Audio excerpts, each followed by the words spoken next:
Here's your news for September 24th, 2019. We're starting off today with some news from Monday Night Raw as the WWE continues on the road to Hell in a Cell. After destroying the Demon Kane on last week's show, fans were excited to see what The Fiend was going to do, and the company certainly delivered. Last night, the main event of Raw featured Seth Rollins one-on-one with Braun Strowman, and though the pair have proven to have great chemistry in the ring, fans were more interested in what Wyatt had planned. It probably didn't help that this was a match fans had already seen at Clash of Champions, as from the moment the bell rung, it was clear that the match was being overshadowed. Earlier in the night, a new episode of the Firefly Funhouse had fans talking about The Fiend's next move, and 90 minutes later, Wyatt struck. When the Monster Among Men decided to finish off the Universal Champion, the lights went out and Strowman was absolutely decimated by his former mentor. WWE is certainly making Wyatt look strong ahead of his Hell in a Cell match next month as he's destroyed yet another main event star. But things slightly changed this week after Raw went off the air. After decimating Strowman, The Fiend Bray Wyatt continued to play mind games with Seth Rollins and would attempt another Sister Abigail on the Beast Slayer only to be countered with a curb stomp. This didn't keep The Fiend down for long though, as Wyatt would get back to his feet immediately, though Rollins didn't blink. Instead, the champion hit Wyatt with a few more stiff kicks and 3 more curb stomps, which was able to keep the demonic star down long enough for Rollins to send a message.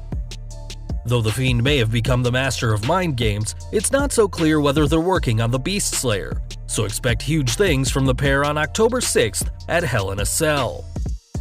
Though Rollins currently has his hands full with The Fiend, the Architect may not even make it to Hell in a Cell as champion if Rey Mysterio has anything to say about it.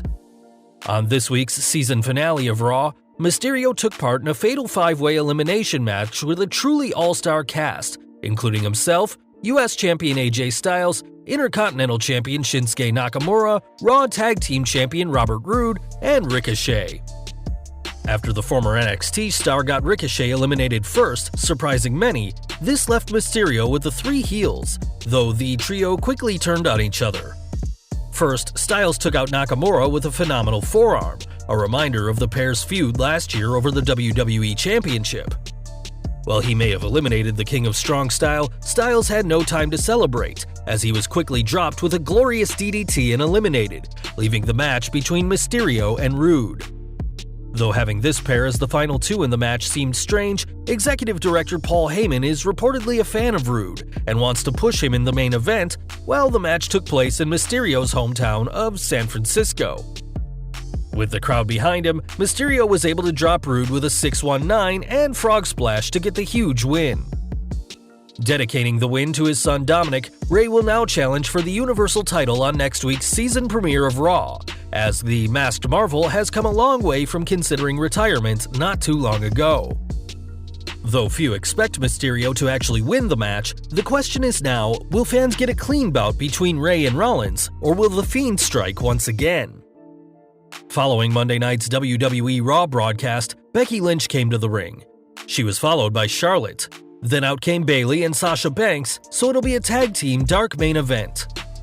Becky Lynch and Charlotte defeated Sasha Banks and Bayley after Lynch submitted Bayley with the armbar to send the crowd home happy. This week's show saw the 24/7 title change hands once again in shocking fashion. After champion R-Truth and Carmella were on the run once again, the Staten Island Princess stopped the chase, telling Truth she's tired of running over his title. This was all a ruse though, as Carmella would quickly roll up her friend to win the title herself, and during her short-lived celebration, Renee Young commented that Corey Graves can consummate the title, referencing the relationship between the commentator and the new champion. Mella's celebration was short-lived though, as she was quickly confronted by several female superstars, but was able to escape on the back of R-Truth, who seems to be taking losing the gold well. More news from the women's division now, as after Lacey Evans' video clip of being stopped by Canadian police quickly went viral, both her and the Royal Canadian Mounted Police have given their own sides to the story.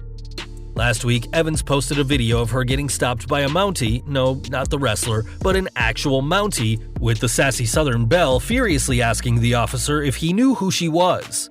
After being told no, Evans grabs the ticket and says she'd pay for it, adding that Canada is terrible in a video now viewed over 2 million times. Now though, Evans is claiming the video was staged, and that as a former US Marine, she would never condone disrespecting law enforcement in any way at all.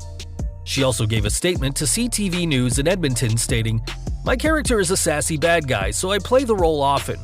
The general public now believe this interaction was real when the officer and I plan to start recording and have him walk up again with the citation in hand. As prior law enforcement myself, I didn't expect people to believe this was real, considering I am an entertainer and was in town for a performance." While Evans may be claiming it was staged, this is different from what RCMP Corporal Chris Warren said to CTV, as he's claiming that the stop was legitimate to the confusion of many. Back to Raw now, and the scandal of Maria and Mike Kanellis may be about to receive some help from an unlikely source.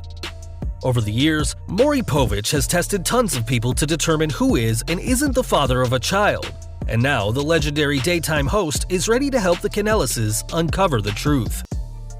After Maria claimed that Ricochet, and later Rusev, was the father of her unborn child instead of her husband, the Maury Povich show released a short video, asking the superstars to have a test done in what could be some very entertaining TV.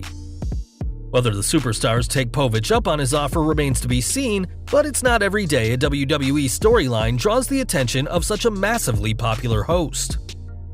Next week's WWE Raw will be the season premiere of the Red brand, and the company are going all out to get fans to tune in. Next week, an edition of Miz TV will take place, and the Talking Stick Resort in Phoenix, Arizona is claiming the guests will be Hulk Hogan and Ric Flair.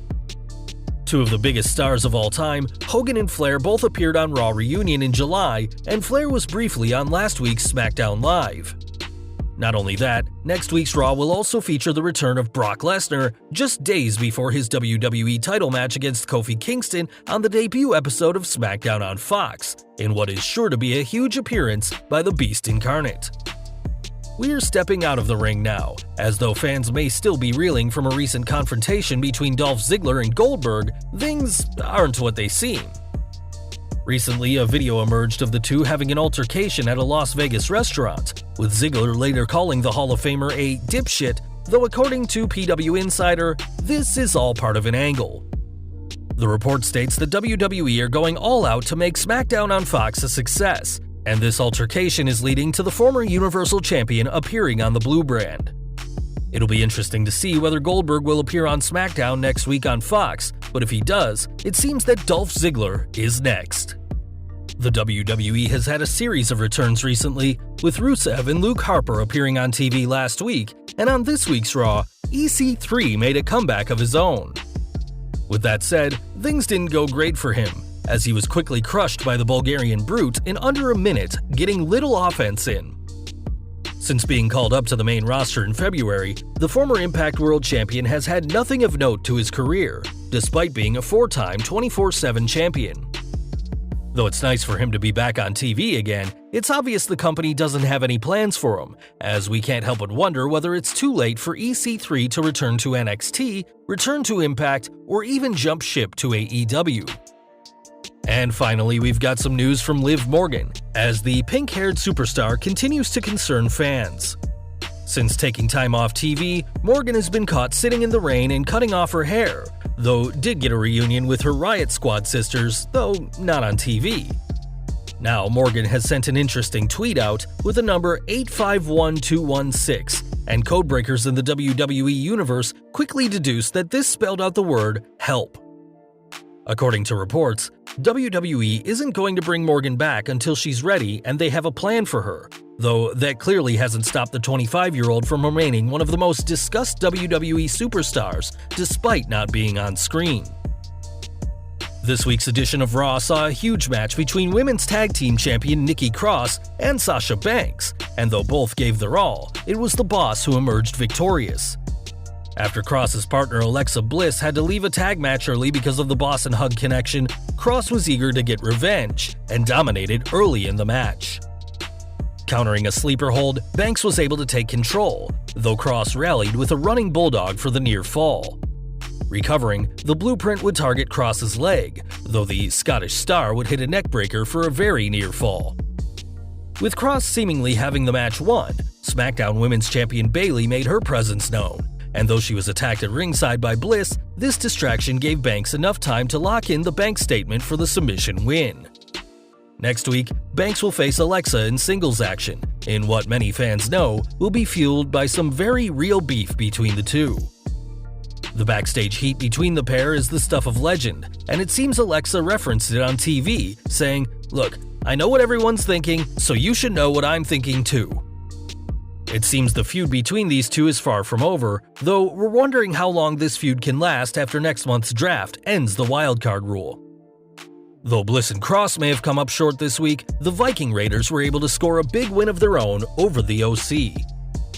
After feuding with the group for the past few weeks, the two teams faced off, and though AJ Styles quickly tried to prove the difference maker, he was sent packing by Cedric Alexander. A truly heavy-hitting match, the momentum shifted back and forth between both teams, though it was the Vikings who got the win, pinning the former Raw Tag Team Champions after hitting the Viking Experience to get a win that may lead to a title match down the line for Eric and Ivar. Now, with big TV contracts from NBC and Fox, it seems the time is right for WWE to freshen up their programming.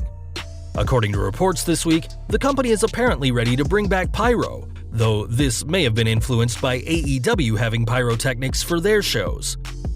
It wasn't too long ago that WWE chose to eliminate Pyro from their weekly shows, as having the fireworks can cost as much as $100,000 a week, money that could be invested in the stars themselves. The news about Pyro has certainly made many in the WWE universe very happy, as several fans have complained about the lack of fireworks in the show, with entrances like AJ Styles and Brock Lesnar's not having the same impact without pyrotechnics. Indeed, WWE have saved Pyro for WrestleMania, though it seems the company is ready to make a change very soon. Speaking of making changes, it looks like the in-ring career of Mickie James is winding down. James has been out of action since June with a serious knee injury and even stated that a return to the ring wasn't guaranteed the next month. This week, the former women's champion, who is on a 3-year contract, did commentary for WWE Main Event, and PW Insider is reporting that the company is hoping for her to get a backstage role when her wrestling career ends. A veteran of the industry, James started her career in 1999 and worked in TNA in 2003 before signing to WWE's developmental OVW brand the next year.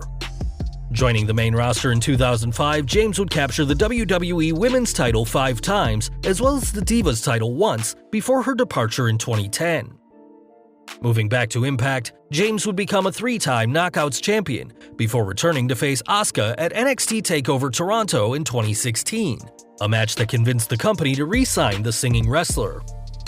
James isn't the only superstar eyeing up a return though, as according to PW Insider, Sin Cara could be back as soon as this weekend. The masked superstar hasn't competed since June's 50-man Battle Royal at Super Showdown, so fans will have to wait and see what the company has planned for him upon his return. Jimmy and Jey Uso are slated to come back very soon also, according to Dave Meltzer, who spoke this week on Wrestling Observer Radio. The former tag team champions haven't been seen since before SummerSlam, as the twins weren't allowed to travel to Canada due to Jimmy's recent DUI arrest. With the WWE draft set for next month, it's possible the pair could return then, as the draft nights are always a good time for some excitement, though there's still no word on what Naomi has been doing since being out of action in July. Interestingly, the former SmackDown Women's Champion is still featured on Raw's graphic on the website, as it seems the company haven't given up on her just yet.